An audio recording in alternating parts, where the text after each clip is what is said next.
Here I have the case somewhat shined up. There is some scuff marks on the case, but it looks better than what it did. Um, I never did find a maker on this clock other than it was made in USA. Um, Here I have the movement um, back together, oiled and up and running. To tell you the truth, I hate these time pieces.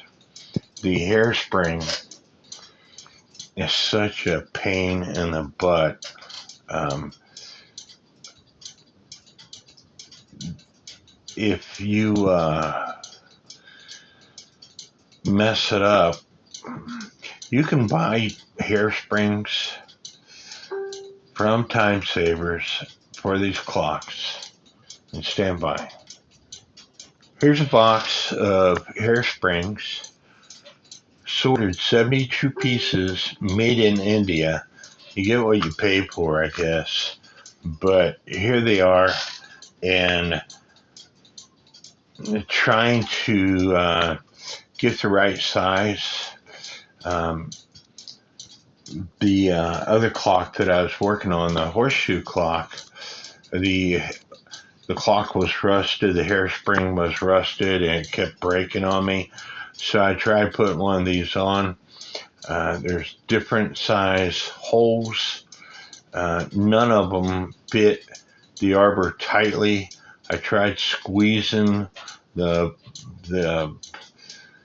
bushing, I guess is what you call it, down, and I end up breaking the arbor. I hate working on these clocks. The hairspring is a good ideal in pocket watches, but as far as clocks, as far as working on them, they're a pain in the butt to work on. Um, the pallet fork on this clock was bent. Let me see if I can get something to point with so you can see what I'm seeing. And I don't know if you can see this or not, but the top of the pallet fork has got a bent piece that goes into a notch on this bushing. And that fork also has a fork that goes into the pin on this hairspring wheel. And so the notch of the bushing has to go into the top fork, and the pin has to go in between these forks in order for it to run properly. And you have to bring the spring up through this notch. This notch here is what controls your speed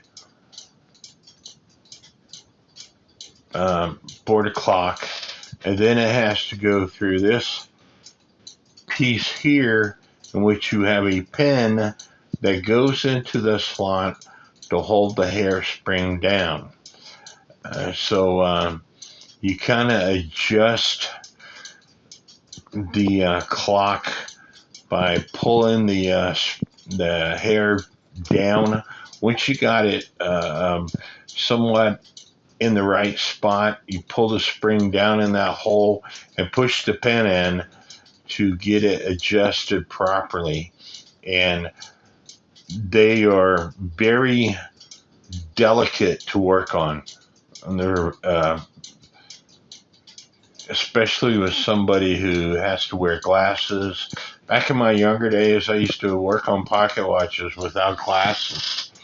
I could see extremely well, but not anymore. And that's why I have to wear these so I could see what I'm doing. But anyway, it's taken away. It's time to put it back together in the movement and go from there.